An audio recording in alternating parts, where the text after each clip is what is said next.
Good evening. Hi there. It's Cosmic Wisdom coming to you this evening. It's a little late. This is my first late video. The little ones had to go to sleep. So, excuse me if I seem a little bit tired. Not tired, it's early and it's late at the same time. 12 o'clock, 1 a.m. is a strange time.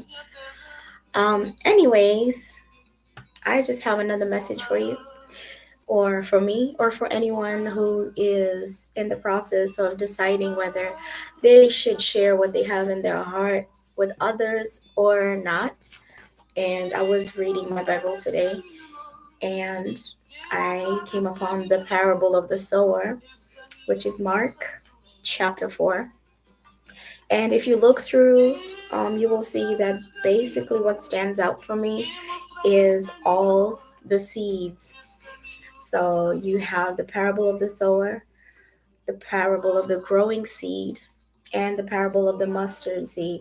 Basically, the parable of the sower is all these seeds being scattered, and some fall on rocks, soil, or whatever. And wherever they fell, is chapter 4, verse 8. So still other seed fell on good soil. It came up, grew, and produced a crop, some multiplying 30, some 60, and some 100. So I guess I'm focusing on the good seed. Um, whatever message it is that I will be bringing forth from my heart um, will fall wherever it may. So I shouldn't be concerned about um, whether it touches the right people or not. The seeds will fall where they fall.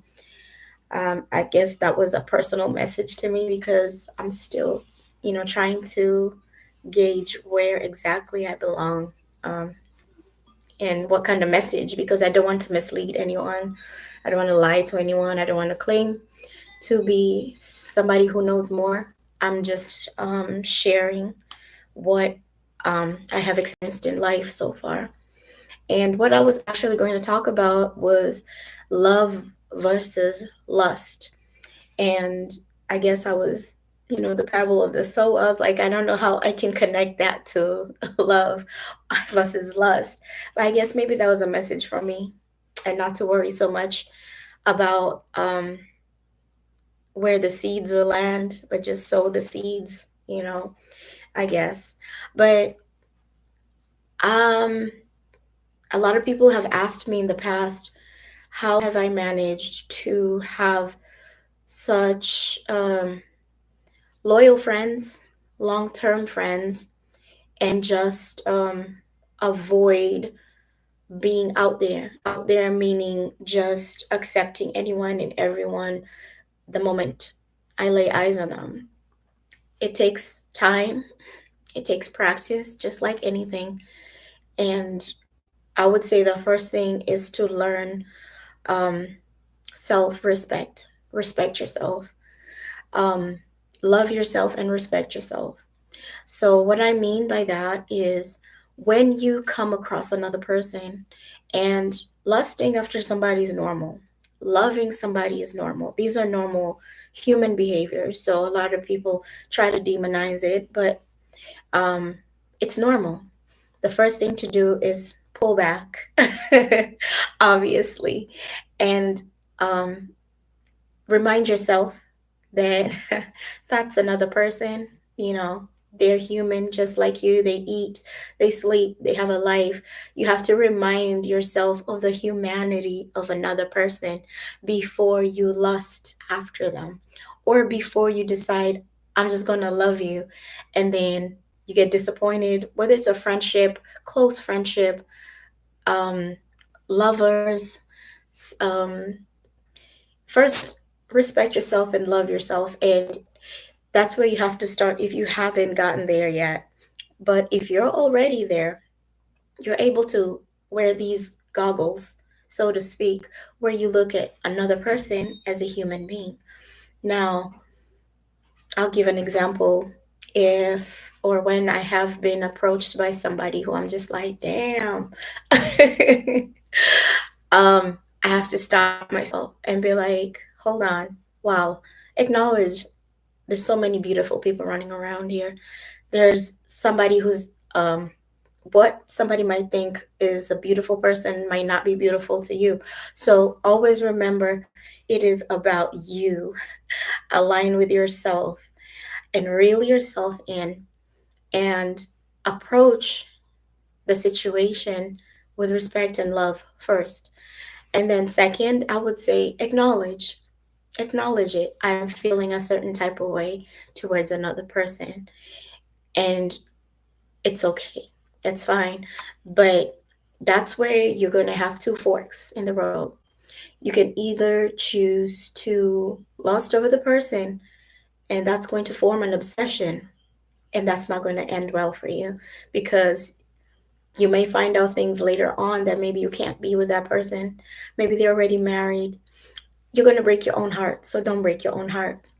Or you can choose to love that person honestly and truly love them, not secretly lust.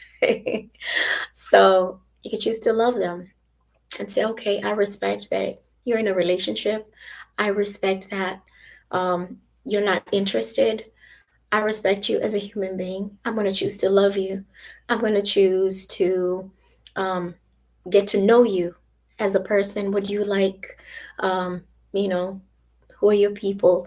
As much as the person wants to divulge to you, not trying to force them or trying to be obsessive over them.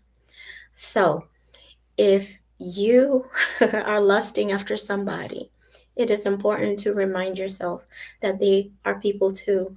I'm specifically talking about love, lust relationships with the humans, not after money, cars, and materialistic things.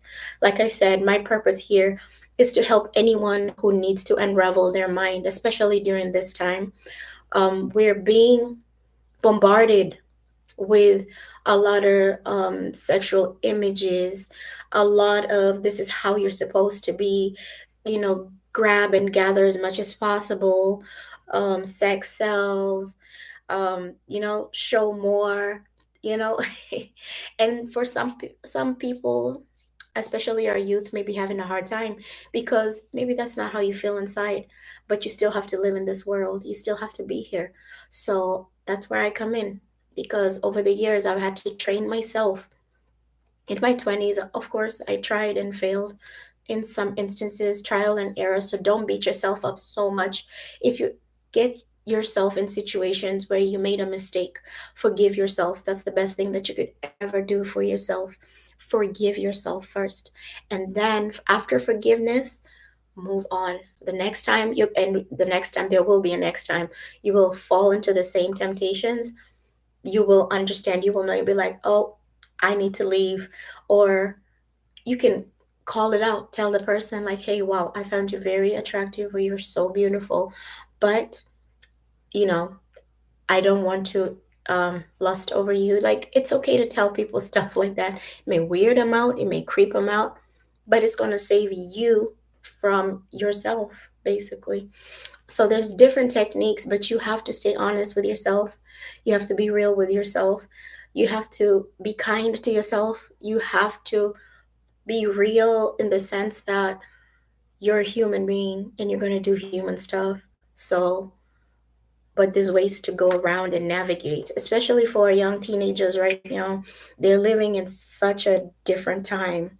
Um, I don't know how they're doing, but it's tough. It's tough. Every way you turn around, it's short skirts, short skirts.